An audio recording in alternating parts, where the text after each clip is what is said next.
Erik Darling here with Darling Data. I wasn't sure that I had my microphone on. Oops. Anyway, in this video, we're going to talk a little bit about the lock timeout command. Though not often used by people, the people who I do see using it often have a lot of strange misconceptions about it, like when it checks for a lock timeout, or what locks might cause a timeout. So we're going to do that today. I guess you could call this a little about lock timeout. If you are so moved and motivated by the content that I produce here on YouTube for free, you can join the 30 other people who support my channel with a low-cost $4 a month membership. It's a nice way for me to, I don't know, buy an espresso. Not a Nespresso machine, but like an espresso. I live in New York after all. Espresso ain't cheap. If you don't want to buy me an espresso, you can like, you can comment, you can subscribe, and while I won't be able to buy an espresso with any of that, I will feel a little bit less lonely. So, you know, we all win, don't we? If you are in need of SQL Server consulting for any of these things, or I mean, anything else beyond this, golly and gosh, I'm probably the best person you could hire to do any of it. So stop screwing up and hiring other people. You'll all end up with me anyway. And as always, my rates are reasonable. So reasonable, in fact, that I, year-round, blow the doors off everyone's Black Friday sales. You can get 24 hours of SQL Server performance tuning training content for about 150 USD if you go to that website and use that discount code, both of which are also available, wouldn't you know, there's a link in the video description. You can become a member. You can get the training. You can get me. It's all there for you. All you have to do is click. Upcoming events, end of year, nah. 2025, hit me with them. I'll be there. And anyway, let's talk a little bit about lock timeout and SQL Server.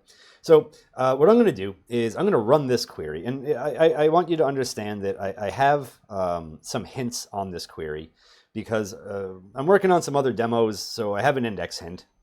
So I use the clustered index. Don't worry about that so much. And then I also have a force order and a max stop one hint on here. But I have those there for good reasons. And this is mostly just to simulate a long-running query that does an update. Okay? I am updating a table called high question scores, and I am updating that with the score from the post table joined to the users table, where post type ID equals 1 to get the right data. So I'm going to run this query without any competing locks going on. And we're going to look at the query plan. We're going to talk a little bit about the query plan, and then I'm going to show you how lock timeout can actually get sort of messed up by queries that look like, or rather locks that may not be involved in the thing we're trying to lock. The thing that almost everyone thinks about lock timeout is that it checks for locks, and then if there are no locks, it runs the query. But that's not true. Lock timeout kicks in for your query, and if your query encounters any locks that surpass the lock timeout, it will kill your query. All right. So this thing runs for about 12 seconds, and this is the shape of the query plan. Right. It's this stuff over here.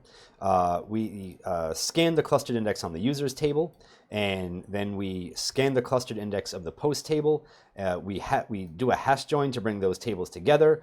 We do an aggregate to find our max, and then up here we join the result of that to the high question score table, and then we update the high question score table here.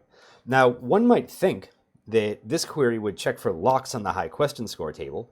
And if there are any locks that would cause this query to be blocked or potentially to deadlock, that it would just say no, the lock timed out. But that's not really the way it works. So I'm actually going to use an update that I used in my Everything You Know About Isolation Levels is Wrong series, and this update does something rather cute and clever. Let's just make sure this is all rolled back. I see an error message in the corner there, so I assume it is. What this update does is it adds 1 trivial millisecond to the very last row in the post table. Okay, so the very last row in the post table, we're going to begin a transaction, and we're not going to roll it back, and the rollback is quoted out. But notice we're updating the post table here, right? So I'm going to run this, and that's going to finish very quickly. We're going to roll that back afterwards. But now, like, watch what happens when I run this. What a lot of people expect is that this query would check for a lock for 100 milliseconds, and if that lock, and if there's a lock for more than 100 milliseconds, the query doesn't run. That's not at all what happens. If I run this query, it's going to run for almost the full duration of what it would have run for before to do the 3 joins, right? Users to posts, and then the result of users to posts to the high question score table, and then update the high question score table. This executed, I have to move over a little bit so you can see it. We don't have a query plan for this because, of course, the query failed, so we don't get a query plan. But this ran for 9 seconds. 9 seconds is just about the amount of time that we had in like the join between users and posts and other stuff, right? Like that was about 9 seconds in there. So this query actually didn't check for locks first. It started running, encountered locks, and then the lock timeout hit. So because we're like, and it's not happening up here. The only other thing going on this server is this, where we were updating the post table, the very last row. So SQL Server scanned all of the users table, did whatever it had to do to prepare the hash join, started scanning the post table, got to the very last row in the post table, and then said, uh-oh, I'm locked. So we had that whole thing happen before the lock timeout kicked in. And this lock is not on the table that we're trying to update. This lock is on the post table, right? So you can kind of figure out now why I had the query plan look the way it does, right? Because we want to make sure that we do a bunch of work to show you that this query actually runs for a good bit of time before the lock timeout kicks in and kills the query. So if we roll this back, then everything will be fine, and this query will be free to run and do its thing. This is going to run for another 13 seconds, but I do think it's important for people to understand when they're going to use things like this, that they understand where in the query the lock timeout intervenes. It is not before the query executes. The query does not check for locks first. The query starts running, processes as much as it can, and then at the very end, or rather, like as it's running, if it encounters any locks, that's when lock timeout kicks in. So lock timeout kicked in the execution plan way down in here, right? So we did a lot of other work before SQL Server was like, uh-oh, I can't do anything else. So be real careful when you're using lock timeout. Make sure that you understand what locks will cause your query to hit a lock timeout.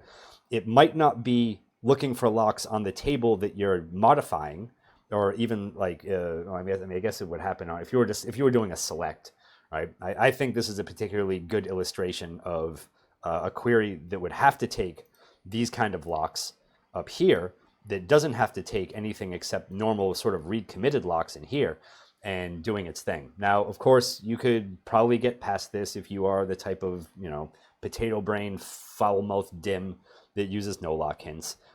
You could even get past this if you were using read past hints, right? Read past would be one way to bypass any locked data. That would be another way that you might do this, though you might end up missing some valuable data that is locked. So read past, not always a hot choice. No lock, never a hot choice. And of course, our lovely optimistic isolation levels like read committed snapshot and snapshot isolation would avoid this scenario entirely. Of course, if you were the type of big brain, constant light bulb overhead, real bright bulb person who used optimistic isolation levels, you probably wouldn't be the type of person who's worried about setting lock timeouts anyway, would you? You wouldn't happen. Nope. You would just be free to do your thing. Be free to be you and me. Anyway, that's a little about lock timeout. I hope you enjoyed yourselves. I hope you learned something. Thank you for watching, and I will see you in the next video, which I don't know what it's going to be about because I haven't gotten there yet. But I think I have some written blog posts that I would like to have in video form. because videos get a lot of views, and blog posts I don't think anyone can read anymore. So I'm going to spoon feed you video content.